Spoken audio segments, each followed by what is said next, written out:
개성 경무대에서 전속력으로 질주를 했을까요? 이 JSA 군사분계선을 넘은 규순병사 오청성이 이 JSA 내부가 아닌 개성 경무대 소속일 가능성이 제기가 됐습니다. 이현정 의원님. 네. 그러니까 당초 알려졌던 것은 판문점 안에 있는 부대원일 가능성이 있었는데 그게 아니라는 겁니까? 우리가 이제 CCTV 영상을 보면 사실 이제 개성 쪽에서 차를 몰고 오는 그런 이제 경로가 보이지 않습니까? 그리고 지금 이 병사의 여러 가지 외모나 차를 볼 때, 군복을 볼 때 이제 판문점 안에 근무하는 사람은 아닌 것 같다. 특히 이제 우리가 탈북자들 증언에 따르면 아마 이제 그 JSA 안에 있는 사람들은 대충 우리 군도 얼굴을 알고 있는 상황이거든요. 근데 그 아닌 것 같다는 이제 증언이 잇따르고 있습니다. 이제 그런 걸로 보면 사실은 이제 이 판문점과 개성이 한 4km 정도 되는데 이 경무대라는 곳이 사실 이제 헌병대 같은 역할을 하는 것이죠. 그러다 보니까 아무래도 이제 그 전체를 관할하는 개성 경무대에 아마 고위급의 운전병일 가능성이 높다. 이런 어떤 추측들이 나오고 있습니다. 그렇군요. 개성과 저희 판문점이 얼마나 떨어졌는지를 입체적으로 봐야 될 것 같습니다. 오른쪽에 준비한 게 있습니다. 정말 오총성 병사가 개성 경무대 소속이라면 또 얘기가 달라집니다. 이 개성시에서 판문점까지 약 4km를 전속력으로 질주한 셈인데요. 뭐 안 소장님 일단 개성 경무대가 헌병대와 비슷하다라고 말씀을 해주셨는데 도대체 어떤 조직이길래 구체적으로 이렇게 검문도 없이 판문점 접근이 가능했다라고 저희가 볼 수 있을까요?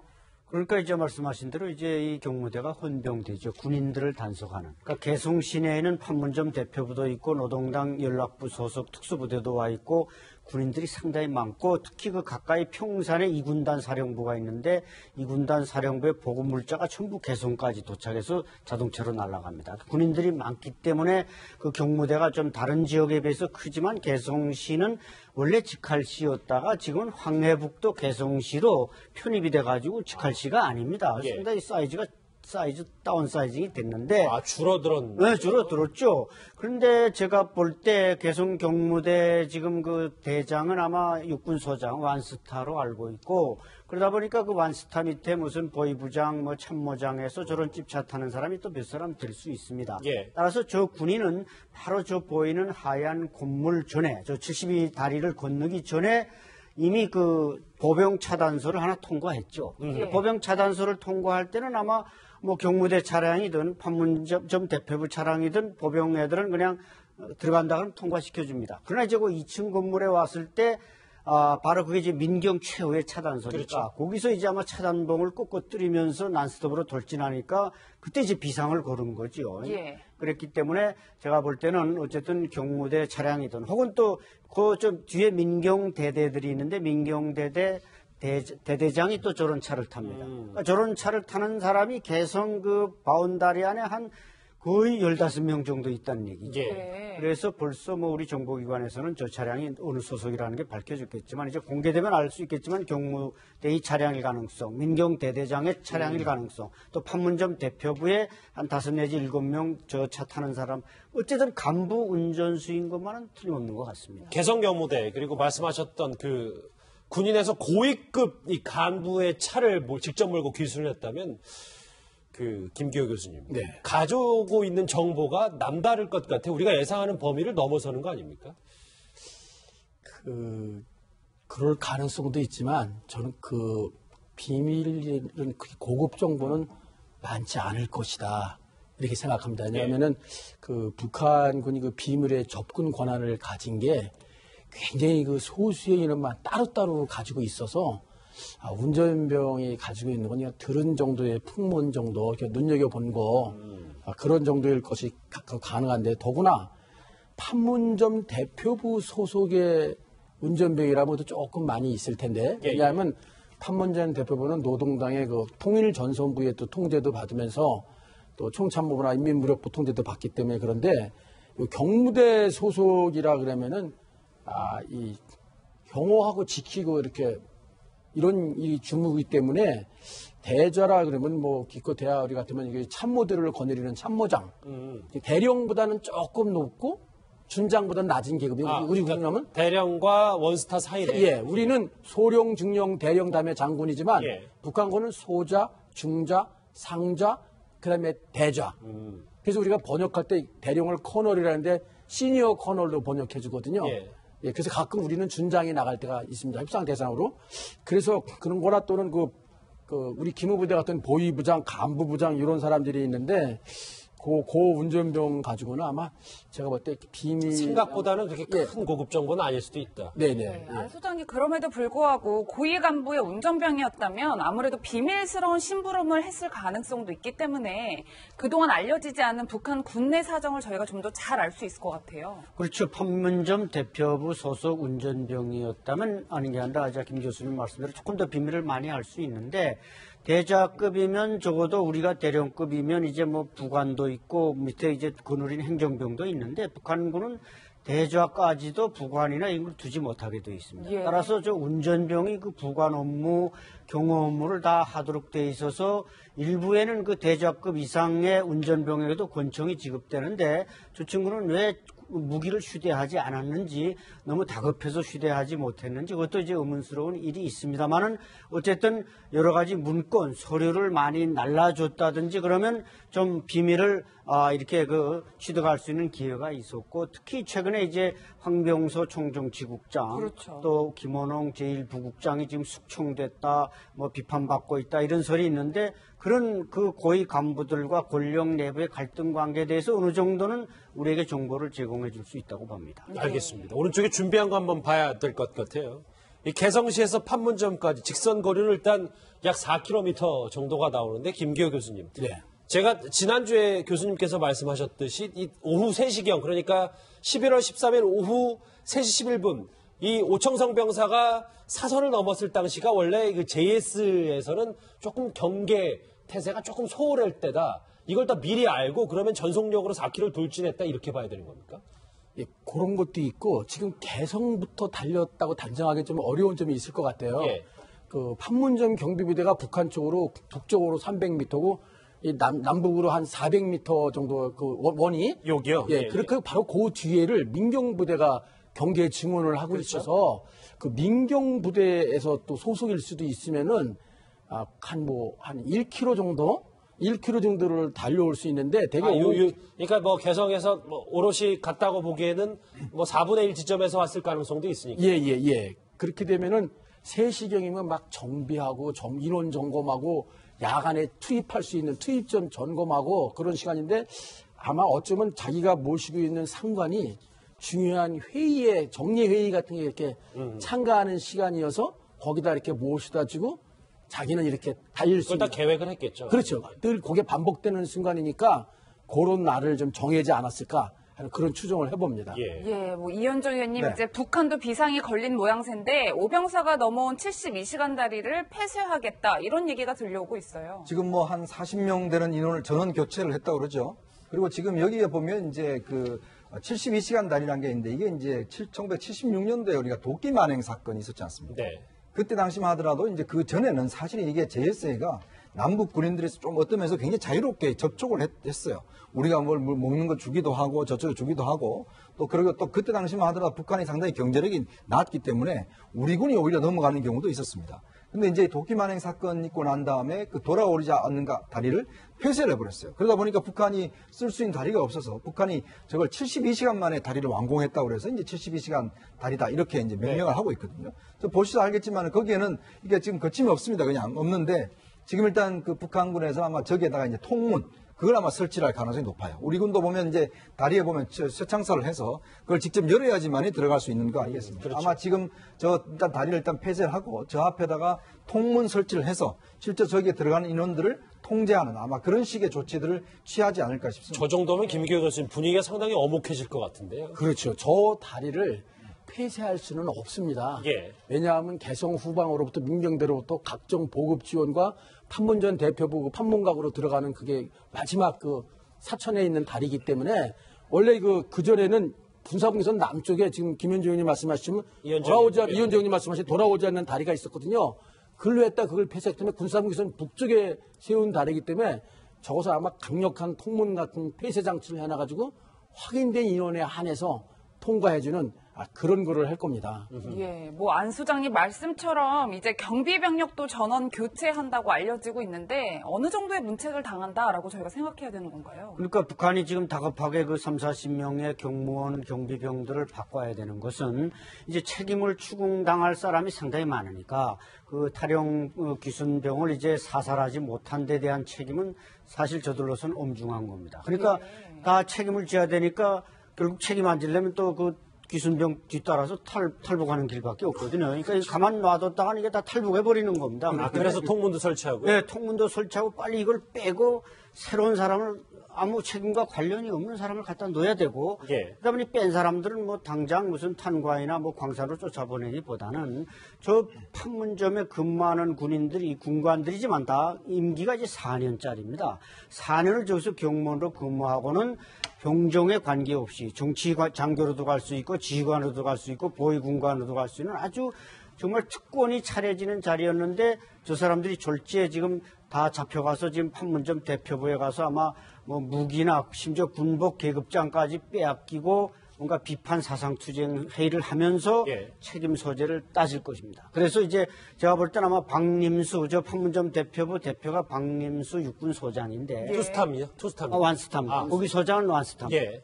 박림수는 뭐 무조건 이게 완전 수용소감이고 그 밑에 무슨 대대장, 조장, 뭐 단장 이런 사람들도 아마 거의 군복을 벗을 거고 그 밑에 사람들도 아마 엄중한 책임을 묻지 않겠는가. 왜냐하면 판문점 안에서 저렇게 북한 군인이 차를 몰고 와서 그걸 MDL 넘기 직전까지 들어왔는데도 저거 그렇죠. 못 막았다는 건 거의 판문점 역사에 처음 있는 일이기 때문에 예. 처벌 또한 김정은한테 보고되면 뭐 김정은 손가락에 저걸 그냥 놔두겠냐 이거죠. 숙청폭이 대단할 거라는 얘기를 했어요. 화면 그 준비가 되는지 모르겠어요. 그러니까 숨을 헐떡이면서 엎드려서 하고 서서 싸했던 북한 군인들 영상을 한번 같이 볼까요? 그러니까 이제 저 상황에서 만약에 급소를 제대로 맞춰서 사살을 시켰다면 이 정도 숙청폭까지는 아니었을 텐데 판문점이 이제 피바람이 분다 뭐 이렇게 보는 거잖아요. 그렇죠. 저 친구가 이제 제가 볼 때는 다 우리가 이제 170cm 아닙니까? 오병사가. 근데 예. 뒤에서 권총 둘이 쏘는 사람은 1m 75cm니까 키가 크고 그건 경무원들입니다. 그러나 저 AK 소총을 들고 왔으면 엎드려 사격하고 옆에 또 꿇어 사격하는 사람은 그 오병사처럼 키가 1m 70밖에 안 됩니다. 그래서 결국 판문점 안에는 경무원 외에 뭔가 자신들이 탈북하는 사람을 막기 위한 습격조나 저격조가 있었다는 거죠. 5분 대기조가 네, 있었나요? 5분 대기조가 있었습니다.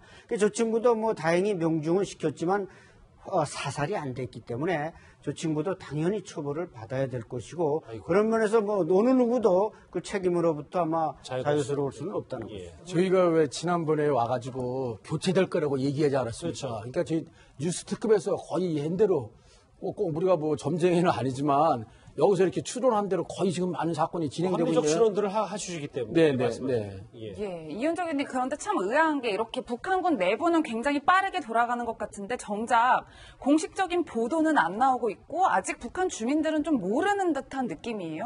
저는 아마 이거 보도하기 힘들 것 같아요. 왜냐하면 사실은 아까도 말씀하셨지만 이 판문점 역사상 북한이 이렇게 넘어오는 것은 예전에 소련 대학생이 84년도에 한번 넘어온 적이 있습니다. 넘어와서 그 관광 왔다가 바로 넘어와 버렸거든요. 그때는 사실은 바로 총격전이 벌어져서 그때 우리 군이 1명 죽고 북한군이 3명이 죽었어요.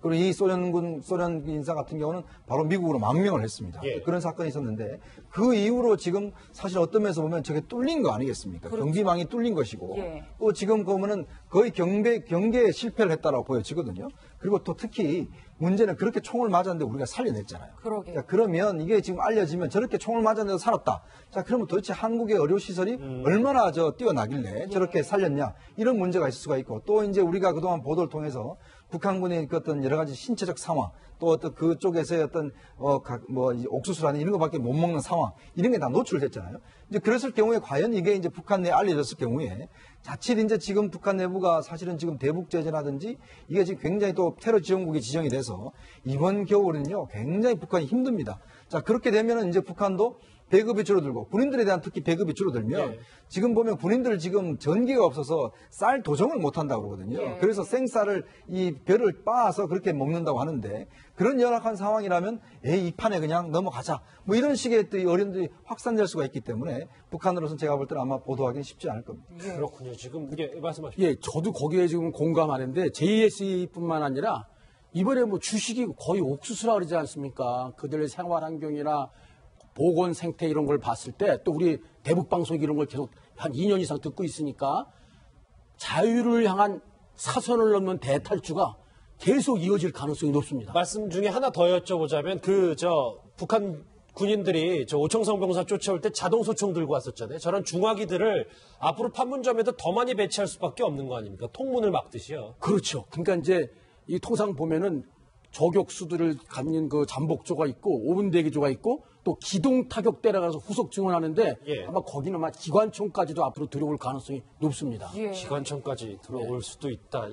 글쎄요, 분위기가 정반대 얘기를 해야 될 것 같은데 JS 숙청이 이뤄진 북한과는 달리 이 기순병사를 구해낸 우리 중사들 그 공로로 메달을 받았습니다. 훈련했던 현장 저희가 영상으로 꾸며봤습니다.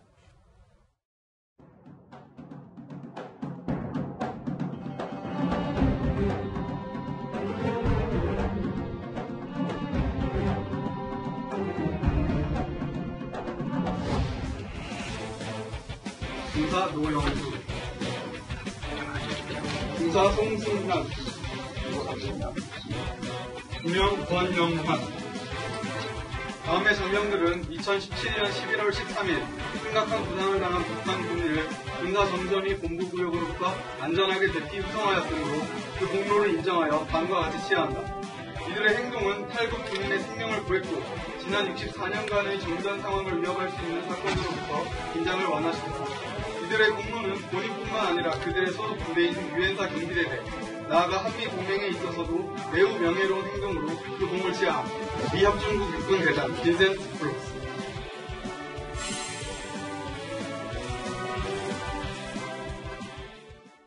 예, 김 교수님 굉장히 명예로운 현장인 것 같긴 한데 저희가 감이 없으니까요. 어느 정도 수준의 상이다, 훈장이다, 이렇게 볼 수 있을까요? 저도 지금 좀 저 장면 보니까 가슴이 뭉클한데 살아있는 군인이 전쟁 중이 아닌 이 작전 중에서 받을 수 있는 최고의 훈장이다.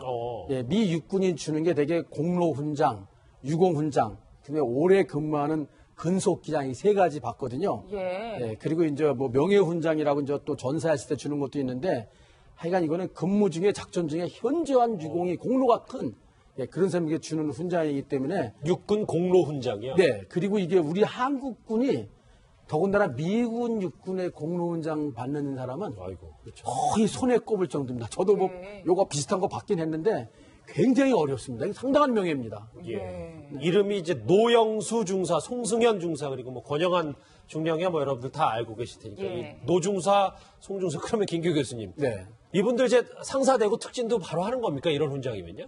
가능성이 높습니다. 예. 왜냐하면 이건 거의 전쟁 중에 있었던 공로로 작전 유공자로 치거든요. 예. 우리가 그 대침투 작전 유공자는 바로 그 진급되면 진급이 그 해연도에 특진이 되거든요. 그러니까 요 두 명이 중사 두 명이 진급을 다 앞두고 있다 그래요. 예. 그리고 또 총각들이라 그러니까 제가 볼 때 진급도 잘 되고 결혼도 잘 하지 않을까 그런 생각도 듭니다. 갑자기 교수님 병사 하면서 처음으로 저희도 한번 훈훈하게 웃어봅니다. 네. 예, 이현정 의원님 이 사진으로 모습만 봐도 참 늠름한데 저 두 분에 대해서 좀 알려진 사실이 있나요?